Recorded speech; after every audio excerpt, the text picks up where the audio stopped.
तो dear student, कल मैं ट्रांसफार्मर के बारे में कुछ डिस्कशन किया था।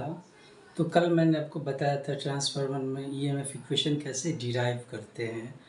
ओके, तो इसको एक बार मैं रिपीट कर देता हूँ जो मैंने कल सीखा था, है ना, ट्रांसफार्मर के बारे में। ट्रांसफार्मर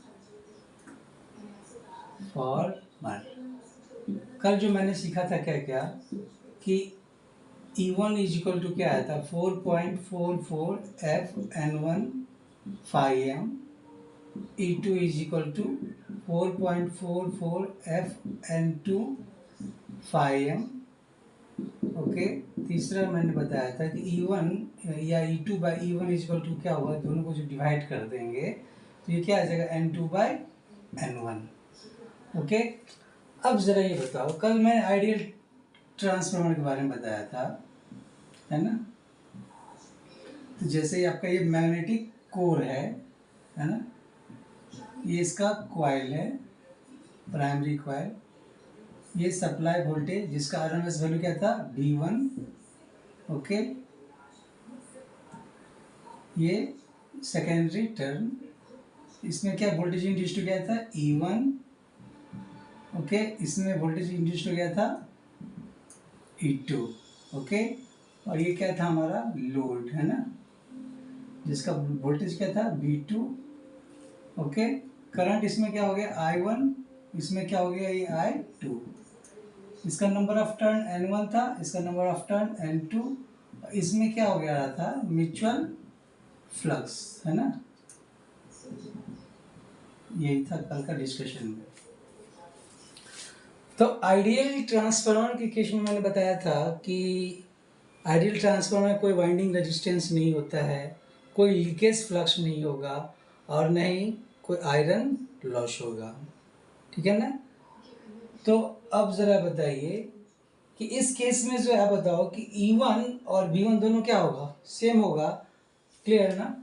तो अब और उसी तरह E2 और V2 क्या है, सेम। जैसे ये आपका कॉइल है, इसका वोल्टेज क्या है E1 और ये वोल्टेज क्या है आपका V1, है ना। दोनों को आपस में कनेक्ट कर दो कॉइल में, तो ये जो वोल्टेज है, हालांकि लेंज लॉ के अनुसार क्या होगा, E1 क्या करेगा, अपोज करेगा V1 को, लेकिन दोनों का मैग्नीट्यूड क्या होगा, सेम होगा। इसी तरह इधर जो कॉइल है जिसमें इंड्यूस्ड वोल्टेज कितना हुआ है पैदा, E2, और ये क्या लोड वोल्टेज है, लोड लगा हुआ है जिसका वोल्टेज क्या है V2, है ना। तो E2 और V2 दोनों क्या हो गया, सेम। तो आइडियल केस में क्या हो गया कि E1 is equal to V1 और E2 इज इक्वल टू क्या हो जाएगा V2। तो आप क्या रिलेशन लिख सकते हैं कि जैसे कि E2 by E1 is equal to क्या लिख दिया आपने, V2 by V1 is equal to N2 by N1।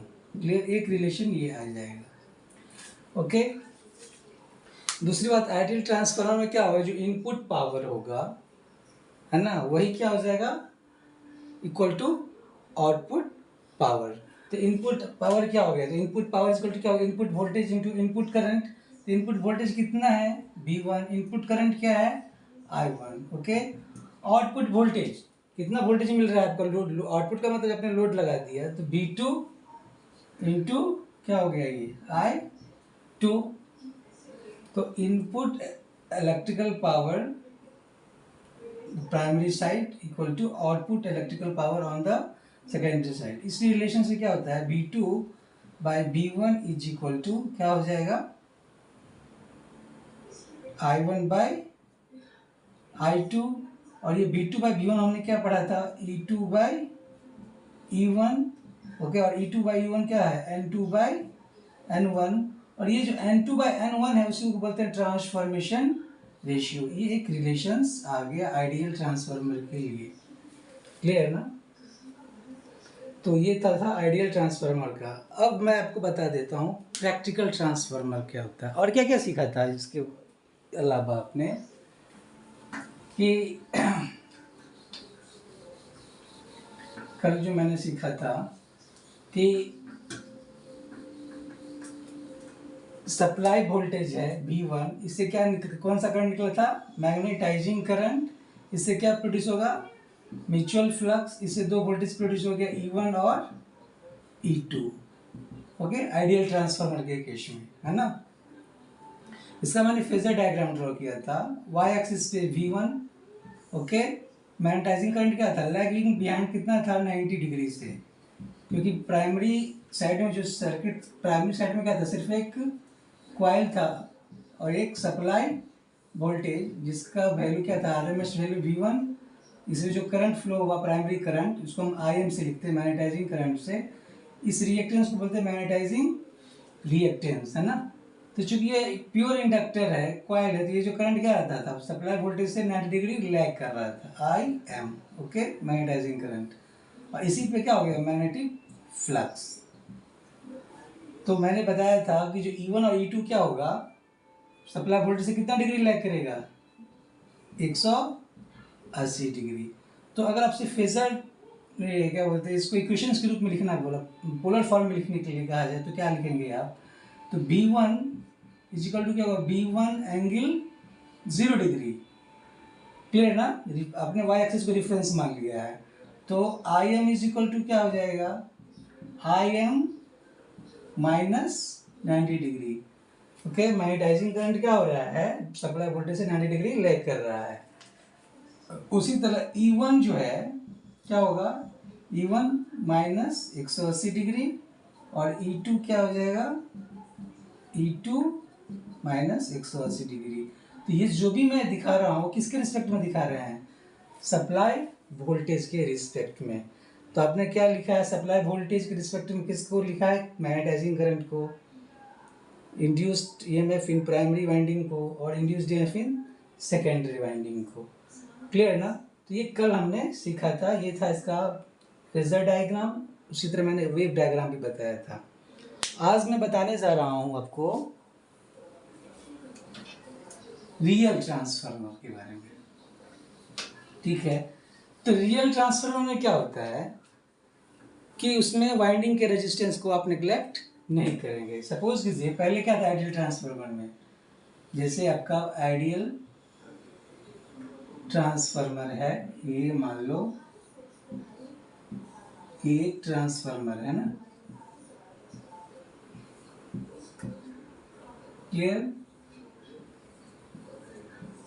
दो वाइंडिंग, प्राइमरी और सेकेंडरी, एक मैग्नेटिक कोर, सप्लाई वोल्टेज लगाया आपने जिसका RMS वैल्यू वोल्टेज V1 है, ओके।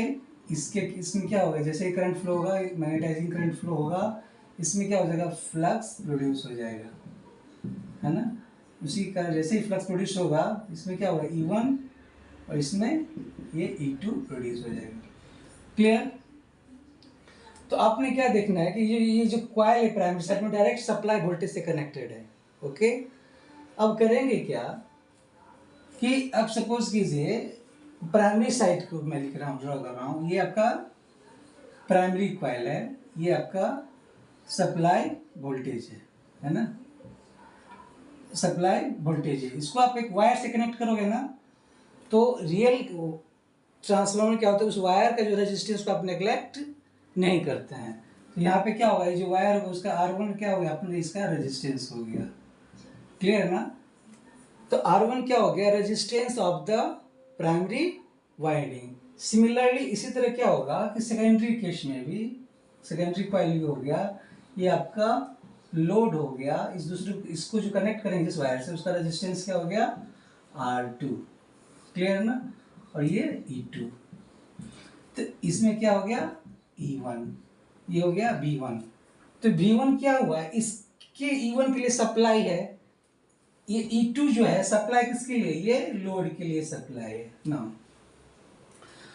तो अब जरा ये बताइए कि रियल ट्रांसफार्मर में वाइंडिंग रेजिस्टेंस को आप नेग्लेक्ट नहीं करेंगे, तो इसका इफेक्ट क्या होगा, इसका इफेक्ट क्या होगा कि जब आप रेजिस्टेंस कंसीडर करेंगे तो इसमें जो करंट फ्लो होगा, तो जिससे करंट क्या होगा, चूंकि रेजिस्टिव है, ये क्या हो गया, गर्म हो जाएगा। कौन सा लॉस होगा, वो कॉपर लॉस होगा। इसका मतलब जैसे ही आप रेजिस्टेंस कंसीडर करेंगे वाइंडिंग का, तो उसमें क्या होगा, पावर लॉस होगा। तो इफेक्ट ऑफ रेजिस्टेंस क्या हो जाएगा, effect of winding resistance, R क्या हो गया, वाइंडिंग रेजिस्टेंस। R1 का मतलब प्राइमरी साइड और R2 का मतलब सेकेंडरी साइड, मतलब R1 भी होगा और R2 होगा। तो इफेक्ट क्या हो जाएगा इसका, कि ये पावर लॉस होगा, जिसको कॉपर लॉस बोलते हैं ना। कितना होगा, मान लो करंट क्या, I1 करंट फ्लो हो रहा है, तो I1 करंट फ्लो हो रहा है, तो कॉपर लॉस क्या होगा, I1 square into R1 primary side. उसी तरह सेकेंडरी साइड कॉपर लॉस क्या हो जाएगा, I2 स्क्वायर इंटू R2। तो बस ये याद रखना है कि प्रैक्टिकल ट्रांसफार्मर में अगर वाइंडिंग का रेजिस्टेंस कंसीडर करते हैं तो उसमें क्या होता है, उस वायर में, ट्रांसफार्मर में जो क्या हो, उस वायर में क्या हो गया, पावर लॉस होगा, पहला चीज। दूसरा कि जब ये सब मान लिया जाए कि जब ये नहीं था R1, तो उस समय E1 और V1 का मैग्नीट्यूड दोनों क्या था, सेम था। लेकिन जैसे ही अपने आर रेजिस्टेंस को कंसीडर करेंगे तो करंट फ्लो होगा, तो इसमें क्या होगा, वोल्टेज ड्रॉप हो जाएगा। क्लियर ना, वोल्टेज ड्रॉप, वोल्टेज ड्रॉप पहला। दूसरा इफेक्ट क्या हो गया, वोल्टेज ड्रॉप क्या हो सकता है, या तो I1 R1 प्राइमरी साइड में और सेकेंडरी साइड में I2 R2। Clear, I2 R2 clear.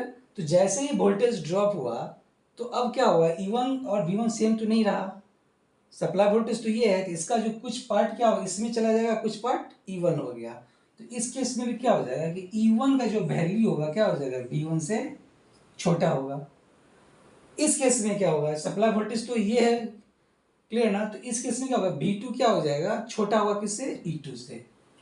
V2 will smaller than E2। Clear ना। तो इफेक्ट ऑफ रेजिस्टेंस क्या हो गया कि पावर लॉस हो गया, वोल्टेज ड्रॉप होगा, वोल्टेज ड्रॉप के कारण क्या होगा, E1 छोटा होगा V1 से और V2 छोटा होगा E2 से। तीसरा क्या क्या इफेक्ट है, अपने बेसिक इलेक्ट्रिकल में पढ़ा होगा, ट्रायंगल है ना, ये सपोज कीजिए ये R1 है और ये X है, मैग्नेटाइजिंग रिएक्टेंस, इसका जो रिएक्टेंस होगा है ना RX, ये हो गया Z, ये हो गया फाई। तो जो cos फाई होता है क्या होता है, R/Z, सपोज कीजिए अभी R/Z। तो जब रेजिस्टेंस नहीं था, नहीं रेजिस्टेंस नहीं था, तो सिर्फ उसका मतलब सिर्फ एक रिएक्टेंस था। तो जब पावर फैक्टर क्या हो जाएगा, रेजिस्टेंस नहीं था मतलब जीरो हो गया, तो पावर फैक्टर क्या हो गया, जीरो। आपने पढ़ा होगा बेसिक इलेक्ट्रिकल में, अगर प्योर इंडक्टर है ना, एसी सोर्स से कनेक्टेड है, तो पावर फैक्टर क्या होता है, जीरो होता है। लेकिन जैसे आप रेजिस्टेंस को कंसीडर करेंगे तो पावर फैक्टर जीरो नहीं होगा, क्योंकि रेजिस्टेंस का भी कुछ वैल्यू है, जेड का भी वैल्यू है। जेड का वैल्यू क्या होगा, square root of R1 square plus XM का होल स्क्वायर, है ना। तो पावर फैक्टर पे भी इफेक्ट होगा, तो पावर फैक्टर क्या होगा, चेंज हो जाएगा ना, पावर फैक्टर विल चेंज। ठीक है। तो अगर आपसे पूछा जाए कि प्रैक्टिकल ट्रांसफार्मर में जब रेजिस्टेंस ऑफ वाइंडिंग कंसीडर करते हैं तो क्या क्या इफेक्ट होगा, पावर लॉस होगा, वोल्टेज ड्रॉप होगा, ठीक है, और साथ साथ पावर फैक्टर भी चेंज किया। ओके, ये हो गया फर्स्ट पॉइंट। नाउ दूसरा क्या है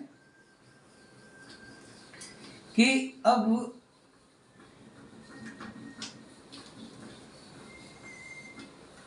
जैसे ये आपने एक ट्रांसफार्मर लिया था, आइडियल ट्रांसफार्मर लिया था, है ना, आइडियल ट्रांसफार्मर लिया था।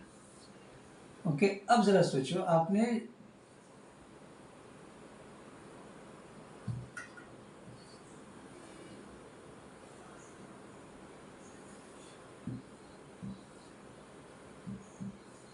ठीक है,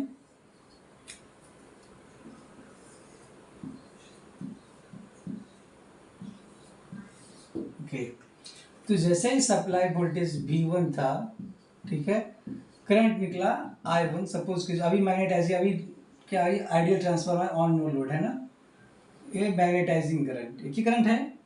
तो इससे जो क्या हो रहा था, फ्लक्स, इस कोर में जो है फ्लक्स प्रोड्यूस हो रहा था, क्योंकि ये जो फ्लक्स है दोनों वाइंडिंग से क्या हो रहा है, पास कर रहा है।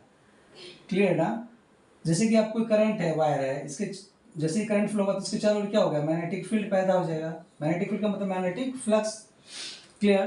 तो जैसे ही आप इस वायर को सप्लाई वोल्टेज से कनेक्ट करोगे तो जो करंट होगा, मैग्नेटाइजिंग करंट, उससे क्या होगा, एक फ्लक्स प्रोड्यूस होगा जो इस कोर से पास करेगा, आयरन कोर में, और ये फ्लक्स दोनों वाइंडिंग से पास करेगा, इसको बोलते हैं म्यूचुअल फ्लक्स। तो जो फाई क्या है आपका, म्यूचुअल फ्लक्स, इसको यूजीफुल फ्लक्स भी बोलते हैं, यूजीफुल फ्लक्स। और ये पासिंग थ्रू बोथ वाइंडिंग, दोनों वाइंडिंग से ये पास करेगा, ठीक है। एंड इसका जो पाथ अपना कंप्लीट करेगा in core, complete its path through core, magnetic core. Okay, clear. ये हो गया जो, तो ये फ्लक्स हो गया सिर्फ मैग्नेटिक कोर में होगा और ये दोनों वाइंडिंग से पास करेगा, जिस कारण क्या होगा, इसमें E1 इंड्यूस हो जाएगा वोल्टेज और इसमें E2 हो जाएगा ना। प्रैक्टिकल ट्रांसफार्मर में क्या होता है कि ये जो फ्लक्स, करंट से फ्लक्स जो निकलता है ना, तो उसका इस तरह डायग्राम हो जाता है ना, एक फ्लक्स इस तरह होता है ना, क्लियर। तो आप क्या देख रहे हो कि ये जो फ्लक्स है सिर्फ एक ही वाइंडिंग से पास कर रहा है, प्राइमरी वाइंडिंग से। ये फ्लक्स जो है सिर्फ सेकेंडरी वाइंडिंग से पास कर रहा है। तो जो फ्लक्स सिर्फ ओनली वन वाइंडिंग से पास करे उसको क्या बोलते हैं, लीकेज फ्लक्स। तो लीकेज फ्लक्स के बारे में, तो एक फ्लक्स हो गया आपका म्यूचुअल फ्लक्स, दूसरा क्या होगा, लीकेज फ्लक्स। तो लीकेज फ्लक्स जो, जैसे फाइल को मैंने लिखा leakage flux, it passes through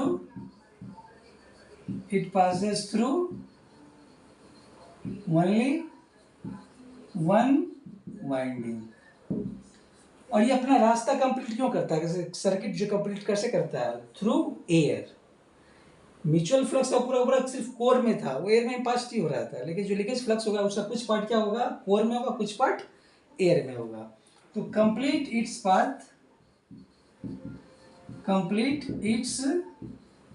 path through air, clear. हालांकि इसका वैल्यू काफी कम होता है in comparison to mutual flux, लेकिन इसको आप नेग्लेक्ट नहीं कर सकते हैं, है ना, क्योंकि एयर से पास कर रहा है तो एयर का जो रिलक्टेंस होता है वो काफ़ी ज़्यादा होता है ना, उसको तो एमएमएफ काफ़ी ज़्यादा चाहिए, है ना। तो ये था। अब जरा सोचिए अब इफेक्ट क्या होगा लीकेज फ्लक्स का, इफेक्ट ऑफ लीकेज फ्लक्स। तो अब जरा बताओ कि जैसे कि L इक्वल टू क्या होता है, इंडक्टेंस इक्वल टू L1 क्या हो गया, leakage inductance, leakage inductance, clear. अब L1 क्या होगा फॉर्मूला, प्राइमरी साइड में number of turn into leakage flux by, ये जो लीकेज फ्लक्स वो कौन से करंट के कारण, प्राइमरी करंट के कारण, वो I1। तो आपने पढ़ा होगा X1 इक्वल टू क्या होता है, ओमेगा इंटू L1, क्लियर ना।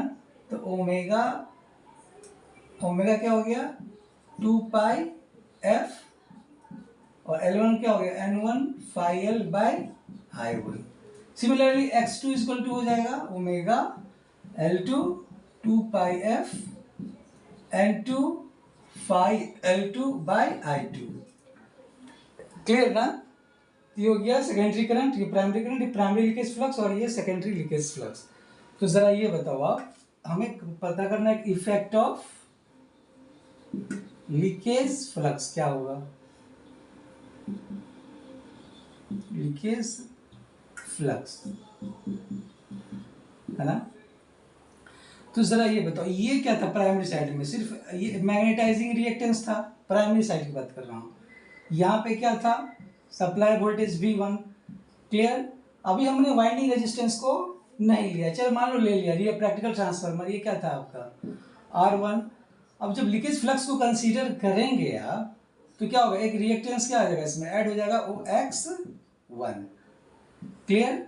सिमिलरली इस साइड भी क्या होगा, इधर एक रेजिस्टेंस R2, ये क्या हो गया X2, और ये लोड वोल्टेज V2, है ना, और ये E2। तो जरा सोचिए क्या क्या इफेक्ट हुआ, रेजिस्टेंस कट करने से तो बता दिया मैंने, लीकेज फ्लक्स ऐड करने से क्या हो जाएगा कि कुछ इससे जो करंट फ्लो होगा इस पे भी क्या होगा, वोल्टेज ड्रॉप होगा। क्लियर ना? तो जब आप इस वोल्टेज ड्रॉप कंसीडर करेंगे तो फिर इसे E1 का जो वैल्यू होगा क्या होगा, वो कम हो जाएगा। किससे? E1 will be less than V1। अब और ज़्यादा हो जाएगा V1 से कम, है ना, क्योंकि आप इस ड्रॉप को भी कंसीडर करेंगे। तो सिमिलरली इधर क्या हो गया, V2 will be less than E2 अगर X2 का वोल्टेज ड्रॉप कंसीडर करते हैं। तो इफेक्ट ऑफ लीकेज रिएक्टेंस का क्या हो जाएगा कि वोल्टेज ड्रॉप हो जाएगा। ठीक है, चूंकि ये इंडक्टर है तो इंडक्टर में लॉसेस नहीं होता है, तो इसमें पावर लॉस नहीं होगा। अब दूसरी बात कि अब इसमें रिएक्टेंस भी ऐड हो गया और रिएक्टेंस का वैल्यू बढ़ गया, पावर फैक्टर क्या होगा और चेंज हो जाएगा। क्लियर ना? तो अगर आपसे पूछा जाए इफेक्ट ऑफ लीकेज फ्लक्स का इफेक्ट क्या है, तो आप क्या बताएंगे? इफेक्ट ऑफ लीकेज फ्लक्स क्या बताएंगे कि वोल्टेज ड्रॉप हो जाएगा, वोल्टेज ड्रॉप। उसका नाम क्या होगा, एक हो जाएगा I1 X1, दूसरा I2 X2, तीसरा क्या, पहला, दूसरा क्या होगा, पावर फैक्टर विल चेंज, है ना? क्लियर? तो ये था इफेक्ट ऑफ लीकेज फ्लक्स। तो अब ये चीज़ हो गया। अब साथ साथ क्योंकि प्रैक्टिकल ट्रांसफार्मर है तो आयरन लॉस इसमें जीरो नहीं होगा, वो उसका जो कोर है वो गर्म होगा, क्योंकि जो आयरन लॉस होता है वो फ्लक्स पे डिपेंड करता है। ठीक है ना? मैग्नेटिक फ्लक्स पे डिपेंड करता है। ओके, तो आयरन लॉस इसको आप नेग्लेक्ट नहीं मान सकते हैं। तो अब मैं आपको बता दूं कि प्रैक्टिकल ट्रांसफार्मर में कैसे डिफाइन, प्रैक्टिकल ट्रांसफार्मर क्या क्या सीखा आपने?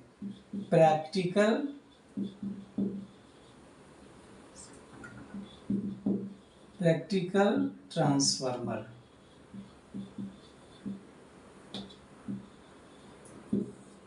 क्या होगा, इसमें जो वाइंडिंग रेजिस्टेंस जो होगा R will not zero, winding resistance will not zero, leakage flux will not zero, है ना? there will be power loss होगा, आयरन लॉस, है ना? आयरन लॉस भी होगा, कॉपर भी लॉस भी होगा ना, iron loss will not zero. Clear ना? तो प्रैक्टिकल ट्रांसफार्मर के बता दे, आपसे पूछा जाए तो बताएंगे आप उसमें resistance of the winding zero नहीं होगा, मतलब कॉपर लॉस तो होना ही है। ठीक है, क्लियर? उसके बाद लीकेज फ्लक्स भी जीरो नहीं होगा, लीकेज फ्लक्स जीरो होने का मतलब लीकेज रिएक्टेंस होगा, इसका मतलब उसमें वोल्टेज ड्रॉप भी होगा। तीसरा आयरन लॉस होगा वहाँ पे। ठीक है ना? तो ये था आपका रियल ट्रांसफार्मर के बारे में। ओके, अब कुछ पॉइंट है। प्रैक्टिकल ट्रांस टॉपिक का जो नाम है practical transformer,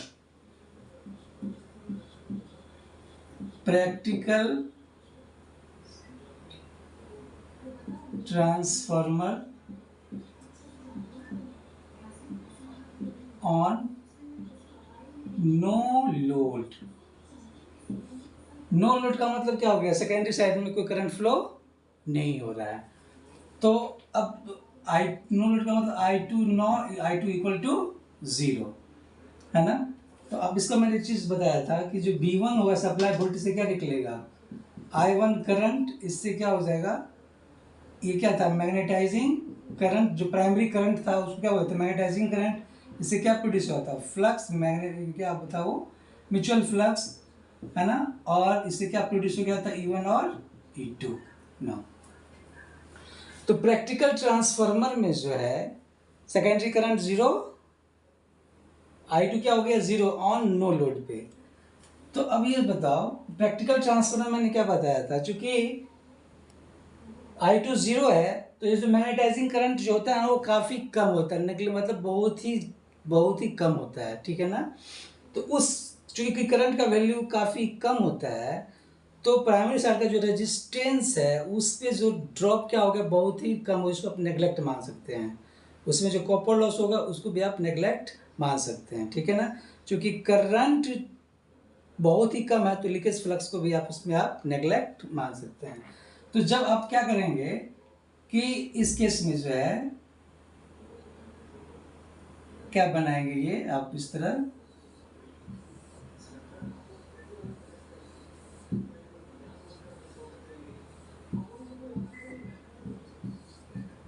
V1 I1 E1, ये आपका म्यूचुअल फ्लक्स है ना,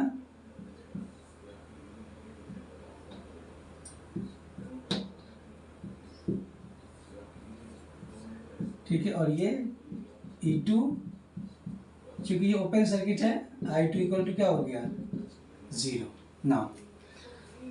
तो अब भी जरा बताओ, जब आइडियल ट्रांसफार्मर ने क्या किया, R1 को क्या किया आपने नेग्लेक्ट मान लिया है ना, मतलब ड्रॉप कुछ था रेजिस्टेंस ऑफ R नेग्लेक्ट, और X1 को भी आपने नेग्लेक्ट मान लिया, और R2 और X2 को नेग्लेक्ट मान लिया। लेकिन जो आयरन लॉस है उसको आप नेग्लेक्ट नहीं मानेंगे, ठीक है ना। तो ज़रा ये बताओ कि अब ये जो I1 है जिसको बोलते हो आप प्राइमरी करंट, जिसका नाम मैग्नेटाइजिंग करंट है, तो ये आपका क्या हो गया XM, ये आपका V1, क्लियर। अब चूंकि आयरन गर्म हो रहा है, तो आयरन गर्म हो रहा है इसका मतलब कोई करंट उसे फ्लो हो रहा है, तो प्राइमरी से जो करंट निकल रहा है वो दो पार्ट में डिवाइड हो रहा है। एक पार्ट से जो है एक करंट से वो आयरन गर्म हो जा रहा है, और एक करंट से जो है उसमें मैग्नेटिक फ्लक्स प्रोड्यूस होता है, जिसके कारण वोल्टेज इंड्यूस्ड होता है। तो चूंकि प्राइमरी से जो निकला वो दो पार्ट में डिवाइड हुआ, इसका मतलब दो चीज़ क्या होगा, वो पैरेलल में होगा। तो अभी बताओ ये एक्सएम, इसमें कौन सा करंट फ्लो हो रहा है, मैग्नेटाइजिंग करंट। तो इसी के पैरेलल में क्या हो जाएगा, एक इसको इस तरह ड्रॉ कर ले, ये R नॉट, क्लियर। इसको बोलते हैं R not core loss resistance, core loss या आयरन लॉस रेजिस्टेंस, एक्सएम क्या हो गया, मैग्नेटाइजिंग रिएक्टेंस, है ना, क्लियर। अब ये जो करंट है I1, इसको हम बोल देते हैं I नॉट। अब ये नॉट का मतलब क्या हो गया, नो लोड प्राइमरी करंट। तो जब no load practical transformer on load, तो उसको उस करंट को क्या लिखेंगे, प्राइमरी साइड का जो करंट होगा वो I नॉट लिखेंगे। तो I नॉट क्या हो गया, I नॉट आपसे पूछा जाए तो I नॉट क्या है, नो लोड प्राइमरी करंट, है ना। इसको मैं इस तरह दिखा दूं, तो आपने क्या सीखा कि जो सप्लाई वोल्टेज है ना, सप्लाई वोल्टेज है, उससे कौन सा करंट निकला, नो लोड प्राइमरी करंट। ये दो करंट होगा इसमें, एक I मैग्नेटाइजिंग करंट, एक IW। इसी कारण प्रोड्यूस क्या हो जाएगा, इस मैग्नेटाइजिंग करंट से फ्लक्स प्रोड्यूस हो जाएगा, म्यूचुअल फ्लक्स, और ये E1 और E2 इंड्यूस्ड हो जाएगा। और ये कंपोनेंट से क्या हो जाएगा, आयरन लॉस होगा, मतलब इस करंट से क्या हो गया, आयरन गर्म होगा। इसका अगर सर्किट डायग्राम पूछा जाए इसके लिए, तो आप क्या ड्रॉ करोगे, ये हो गया एक्सएम मैग्नेटाइजिंग रिएक्टेंस, ये R0, ये सप्लाई वोल्टेज V1, ओके, और ये करंट I नॉट। इसमें करंट से कौन सा फ्लो रहा है, ये IM, इसमें IW, ओके। तो आपसे पूछा जाएगा कि प्रैक्टिकल ट्रांसफार्मर का सर्किट डायग्राम ड्रॉ कीजिए ऑन नो लोड पे, तो ये अभी ड्रॉ करेंगे। अब मैं इसका फेजर डायग्राम ड्रॉ करने जा रहा हूँ, ठीक है। तो अब जरा ये बताओ कि आपने क्या देखा था कि सप्लाई वोल्टेज को आपने किस एक्सिस पे माना था, वाई एक्सिस पे। इसको आप भूल जाइए, अभी क्या है, प्योर इंडक्टेंस है, तो इसमें जो करंट फ्लो होगा वो क्या होगा, 90 डिग्री लैग करेगा सप्लाई वोल्टेज से। तो इस एक्सिस पे क्या हो जाएगा, ये IM सप्लाई करंट, मतलब जो मैग्नेटाइजिंग करंट होगा, क्लियर। इसी एक्सिस पे क्या हो गया, म्यूचुअल फ्लक्स प्रोड्यूस हो जाएगा। और E1 क्या था, और E2 सप्लाई वोल्टेज से 180 डिग्री लैग करता था। अब जरा ये बताओ, आपने IM को तो दिखा दिया, IW को क्या दिखाएंगे आप, ये इसको भूल जाइए, है ना। अब क्या बचा, रेजिस्टिव सर्किट। तो आपने बेसिक इलेक्ट्रिकल में पढ़ा होगा कि अगर कोई AC सोर्स है, अगर उससे रेजिस्टेंस कनेक्टेड है, तो उस रेजिस्टेंस से जो करंट फ्लो होगा वो उसी डायरेक्शंस में होगा जिस डायरेक्शंस में वोल्टेज है। तो क्या होगा वो, मतलब फेज में हो जाएगा। तो इस वाई एक्सिस क्या हो जाएगा, इस V1 एक्सिस पे आई डब्ल्यू आ गया। तब क्या लिख सकते हो कि V1 को आपने क्या लिखा, V1 एंगल 0 डिग्री, IM को क्या लिखा आप मैग्नेटाइजिंग करंट को, IM माइनस 90 डिग्री। तो IW को क्या लिखेंगे आप, IW एंगल 0 डिग्री, है ना। अब ये दोनों का जो वेक्टर सम होगा, है ना, इसको बोलते हैं आई नॉट, क्योंकि I naught is the sum of IW plus IM। Clear है ना, मतलब I naught is the sum of IW plus IM। Okay, और सप्लाई वोल्टेज और नो लोड प्राइमरी करंट का जो बीच का जो एंगल है, ये एंगल इसको बोलते हैं फाई नॉट, है ना। फाई नॉट क्या हो गया, no load power factor angle. Clear. अब आपसे पूछा जाएगा कि IW और I नॉट में क्या रिलेशंस है, IM और I नॉट में क्या रिलेशंस है। क्लियर। तो आपको दिया क्या रहेगा,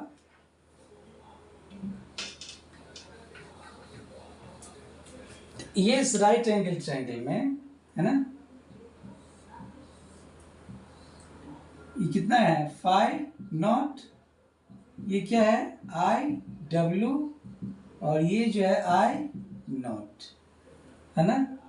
तो अब ये बताओ, बेस है और ये क्या है आपका हाइपोटेन्यूज है, तो cos phi naught equal to क्या होता है, बेस बाय हाइपोटेन्यूज। बेस क्या IW बाय I नॉट, तो IW इक्वल टू क्या हो जाएगा, I naught cos phi naught. Clear. Similarly इस ट्रायंगल में आ जाओ,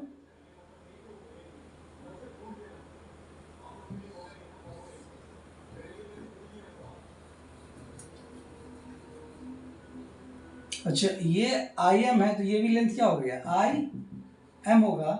तो अब बताओ ये साइन फाई नॉट क्या हो जाएगा, sine phi naught equal to perpendicular by hypotenuse, तो IM बाय हाइपोटेन्यूज, तो IM इक्वल टू क्या हो जाएगा I naught sine phi naught, है ना। तो अभी आपने क्या लिखा कि आयरन लॉस कंपोनेंट को जो है, आयरन लॉस का जो करंट है उसको आपने क्या लिखा है, नो लोड प्राइमरी करंट और पावर फैक्टर के बीच के रिलेशंस में लिखा है। क्लियर। तो ये हो गया IW और IM। अब ये पावर लॉस क्या होता है, पावर फॉर्मूला क्या होता है, पावर लॉस इसको W नॉट लिखते हैं, नो लोड इनपुट पावर, है ना, इनपुट पावर, या इसको आयरन लॉस भी बोलते हैं ना, आयरन लॉस बोलते हैं। तो क्या है लॉस, किस में होता है, रेजिस्टिव एलिमेंट में, इसी में होता है ना, जब ड्रॉल्ड किया था। तो क्या होगा V1 इंटू IW, और V1 IW क्या लिखा आपने, I naught cos phi naught. तो ये फॉर्मूला गया किसका, नो लोड पावर लॉस का। क्लियर। तो अभी आपने क्या सीखा, practical transformer on no load के बारे में। समरी में लिख देता हूँ,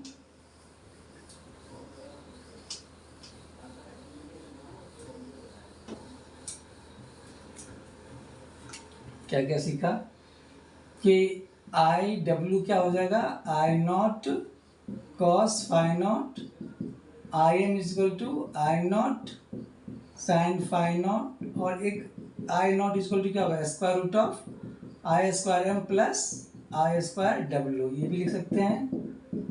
और नो लॉट पावर लॉस क्या हो जाएगा, V1 IW V1 I naught cos phi naught. Clear. तो ये तो था आपका प्रैक्टिकल ट्रांसफार्मर और के बारे में। तो मैंने क्या क्या सीखा, प्रैक्टिकल ट्रांसफार्मर में क्या होता है, वाइंडिंग का रेजिस्टेंस जीरो नहीं होता है, लीकेज फ्लक्स जीरो नहीं होता है, पावर लॉस जीरो नहीं होता है। मतलब वाइंडिंग रेजिस्टेंस होगा, लीकेज फ्लक्स होगा और आयरन लॉस भी होगा। क्लियर ना। तो यही सब था आपका practical transformer on load no load के बारे में। नेक्स्ट क्लास में कुछ और बताएंगे। Thank you.